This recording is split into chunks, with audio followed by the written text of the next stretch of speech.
آپ یقین کیجئے جب سے ہم یہ پروگرام کر رہے ہیں ہماری حسرت تھی، ہماری خواہش تھی کہ آپ کو ایک دفعہ ضرور تکلیف دیں. کافی دفعہ مجھے آگے کیا گیا تو میں نے کہا جب ان کے پاس مصروفیت نہیں ہوگی تو وہ خود ہی مجھے کہہ دیں گی. مجھے تو آنا ہی تھا لیکن میں آپ کو پتا ہے باہر تھی 3 مہینے سے. میں وہی بتاتا رہا کہ ان کی جو مصروفیت ہے، ایک تو انٹرنیشنل ٹریولنگ کی مصروفیت ہے، پھر ماشاءاللہ اتنی ساری NGOs کے ساتھ کام کرتی ہیں، اتنے سارے اداروں کے ساتھ کام کرتی ہیں، اور کوئی ادارہ ان کو ایک دفعہ چپک جائے یا چمٹ جائے یا میں چپک جاتی ہوں یا یہ پھر اس کے ساتھ چپک جاتی ہیں، اور پھر وہ ورلڈ ٹورز ہوتے ہیں، پھر ان کے لیے چیریٹی اکٹھی کرنی ہے، اتنے فلاحی کام ہوتے ہیں.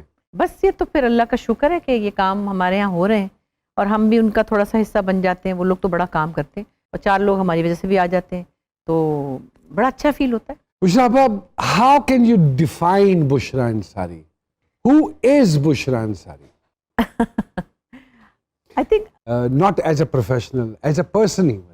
تو مجھے تو کئی دفعہ ایک عجیب سی کنفیوژن ہو جاتی ہے کہ آپ کو میں جس روپ میں بھی دیکھتا ہوں آپ مجھے اسی روپ میں، ماں ہو، بہن ہو، دوست ہو، اداکارہ ہو، ممک ہو، گائک ہو، ایک آئیڈیل بیوی ہو، رائٹر ہو، ڈائریکٹر ہو، ایک رائٹر ہو، بیٹی بھی آئیڈیل بیٹی ہو، آئیڈیل بہن ہو. تو الحمدللہ. آپ کو تو میں جس روپ میں دیکھتا ہوں مجھے آپ ایک مکمل انسان نظر آتی ہیں جو کہ بڑے کم لوگوں کے نصیب میں ہوتا ہے. آئی تھنک ایسا تو نہیں ہوتا. بہت سے لوگ بہت کوالٹیز کے ساتھ پیدا ہوتے ہیں، کچھ گفٹڈ بھی ہوتے ہیں اور کچھ ان کی اللہ تعالیٰ نے نیچر فطرت اتنی اچھی بنائی ہوتی ہے کہ جو دوسروں کو آسانی دیتے ہیں، دوسروں کو خوشی دیتے ہیں، دوسروں کو سکون دیتے ہیں. مجھے کبھی کبھی لگتا ہے کہ اس میں کوئی ایفرٹ نہیں لگتی. I think it's very easy to be nice.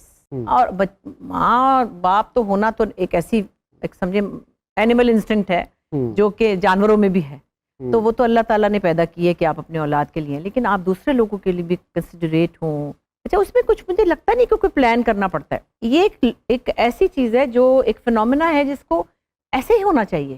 Normal human being should behave like a normal human being, اور یہ نارمل ہیومن بینگ ہے.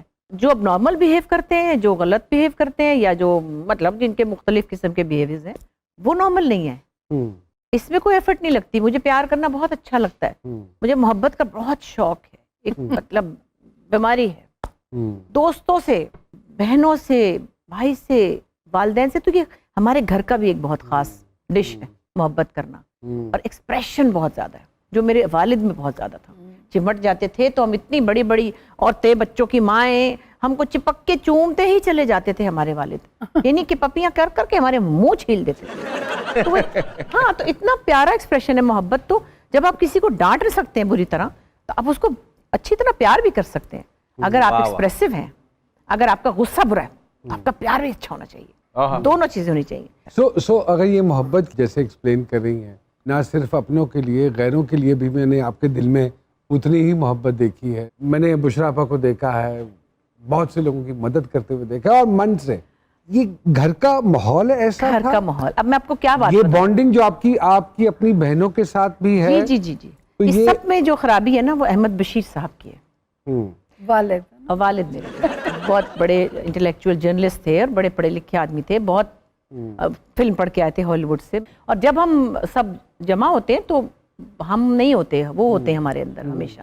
وہ جاتے ہی نہیں ہماری زندگیوں سے کیونکہ ہم ان سب ایک سمندر کے قطرے ہیں. تو یہ کہنا غلط نہیں ہوگا کہ اچھا انسان ایک اچھا پروفیشنل ہوتا ہے.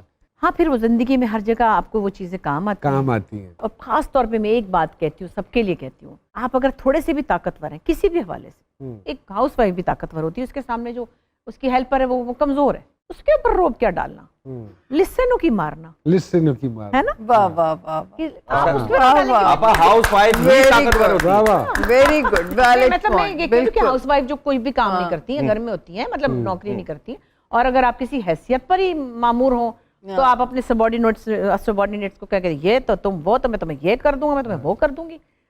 کیا آپ اپنے سے ذرا اونچے والے پہ روب ڈال کے دکھائیں تو میں جانوں آپ کو. ویری ٹرو جی، ویری ٹرو. یہ ہے نا.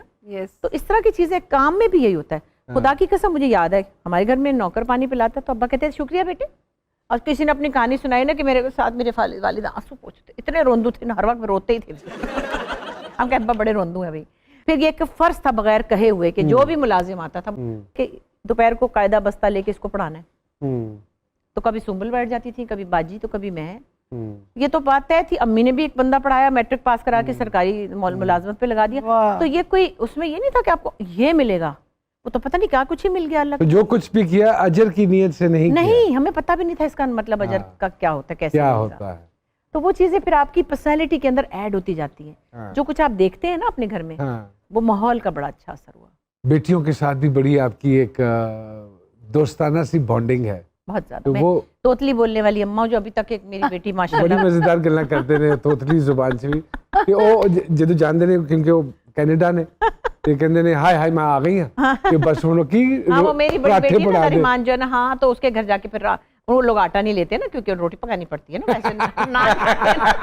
تو پھر میرے داماد کہتے ہیں آنٹی وہ آپ ابھی آرام کر لیں, ہم دیسی اسٹور گئے تھے تو ہم آٹا لائے تھے, تو آپ جب آرام سے ہوں گے نا پھر میں نے کہا اچھا بھائی پھر میں پراٹھے بنا کے دیتی ہوں, پھر جو بھی ان کو اچھا لگتا ہے. لیکن ابھی بھی نریمان جو ہے وہ ماشاءاللہ بڑی ہو گئی ہیں خاصی, بچہ بھی ان کا بڑا سا ہے, پھر گود میں بٹھا لیتی ہوں ان کو. ویسے تھوڑا سائز بھی ان کا زیادہ ہے لیکن مجھے اچھا لگتا ہے. یہاں لیتے ہیں ایک چھوٹی سی بریک, اور بریک کے بعد جی سرکار میں دوبارہ آپ کی خدمت میں حاضر ہوتے ہیں.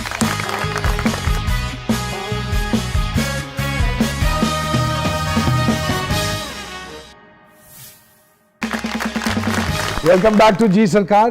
اشراپا, writer, mimic, singer, what not, how do you organise your life? پتہ نہیں, I think I never. Writing کے لیے کب وقت نکالتی اب ہیں؟ تو خیر 2 سال میں ہی لکھتی ہوں کبھی کبھار, تو پھر بہت سی چیزوں سے کٹ آف کرنے کے بعد, جیسے ابھی 1-2 کہانیاں پھر پھدک رہی ہیں, اور ہر دفعہ کہتی ہوں اب نہیں لکھوں گی بھائی, اب تو کچھ سے کچھ ہی ہو جاتا ہے, لکھو تو پھر وہ ویسا بنتا نہیں ہے, پھر کچھ بھی مسائل بہت سے ہوتے ہیں. پھر ہر رائٹر یہ کب ڈسکلوز ہوا کہ آپ لکھ بھی سکتی ہیں؟ ایکچولی نیچرل فلو تھا. ایک تو کہانیاں گڑھنے کی اور بننے کی عادت ہے, آپ وہ کے تو پاس بھی, مجھے ہم پتہ سب میں ہے. ہاں. تو میں ایک دن ایسی ایک کہانی میرے مائنڈ میں وہ آئی کہ ہمارے ساجد حسن ہے نا, ان کی شادی شکیلہ سے ہوئی تھی, بڑے پیارا کپل ہے ماشاءاللہ. اب شکیلہ از اولڈر ہے نا, ان سے بڑی ہیں, لیکن انہوں نے سنبھالا ہے ساجد جیسے بچے کو, ورنہ کوئی نہیں سنبھال سکتا تھا. اچھا میں نے دیکھا بالکل ٹھیک ہے نا, بالکل ٹھیک. ساجد حسن اور شکیلہ کی بڑی اچھی دوستی, ان کی شادی, ان کے بیٹے جوان پہلے ہسبینڈ کے. تو میں نے دیکھا ایک بڑا فرینڈلی سا ایٹماسفیئر ہے, وہ آپس میں ساجد کے ساتھ ان کی دوستی ہے, وہ کھیل رہے ہیں تاش اور گپے مار رہے ہیں, دیر لائک فرینڈس اسٹیپ فادر کے ساتھ. میں نے ایسے سوچا کہ یہ سچویشن اگر ریورس کر دیں پاکستانی سوسائٹی کے حساب سے, یہ تو ایک ان یوزول چیز ہے جو میں دیکھ رہی ہوں, تو اگر اس کو الٹا کر لیں تو کیا ہوتا ہے. تو میں نے پہلا پلے لکھا نیلی دھوپ, اچھا, جو میں نے ویمنز ڈے پہ لکھا. ایک ینگ وڈو کی دوبارہ شادی ہوتی ہے تو اس کا داماد اور سوسائٹی کیسے اس پر ریئیکٹ کرتے ہیں, جس کی میں نے سنا ہے کہ میں نے دیکھی تو نہیں, بدھائی ہو فلم بنی اس کے اوپر. تو میں نے وہ لکھا تھا 20 سال پہلے, پہلا پلے. تو مجھے لگا کہ میرے اندر وہ نیچرل فلو ہے ڈائلاگ لکھنے کا, اور یہ اسکرین پلے اور یہ سارا کچھ. اب تو خیر میں تو زبان جل جاتی تھی اس وقت, تو ڈر کے مارے ایسے تھے جیسے ہم پتہ نہیں کیا جرم کریں. ہمارے سامنے تو جو لوگ جنہوں نے لکھا تھا اپنے, اور ہم نے جن کے کام کیے ہوئے, ان کے سامنے ہم اپنے آپ کو رائٹر کہنے کی جرت بھی نہیں کر سکتے, سوال ہی پیدا نہیں ہوتا, اوقات ہی نہیں تھی یہ. تو امجد اسلام امجد صاحب لکھتے تھے, جیسے سلیم چشتی صاحب لکھتے تھے, بانو قدسیہ اشفاق احمد صاحب, مطلب یہ لوگ لکھتے تھے ڈرامہ. ہم کیا, ہمارا پدی کا شوربہ. لیکن وہ میں نے ڈرتے ڈرتے ایک پلے بنایا, اس کی بڑی دھوم مچ گئی. اس کے بعد پھر میں نے سیریل لکھا مکان, پھر ہوتے ہوتے اب میں نے 11واں سیریل لکھا تھا زیبائش. بس ایسے کبھی ابھی 2 آئیڈیاز مزید ذہن میں ہیں جن کو آپ نے کاغذ پہ اتارنا ہے. لیکن افسوس یہ ہوتا ہے, کسی کو بلیم نہیں کرتی ہوں, زمانہ ایسا ہو گیا ہے کہ آپ کچھ سوچیں اگر تھوڑا سا بھی آڈ, تو اس کے لیے بڑی مشکل ہوتی ہے کہ وہ ریٹنگ اور فلانا, اور پھر ایک کوڑا. آپ سمجھتی ہیں یہ ریٹنگ نے ڈرامے کو افیکٹ کیا؟ بہت بری طرح, کیونکہ آپ نے ایک سرٹن لیول کی مینٹیلٹی کو کیٹر کرنے کے لیے اپنے ڈرامے کو وہاں اتار دیا.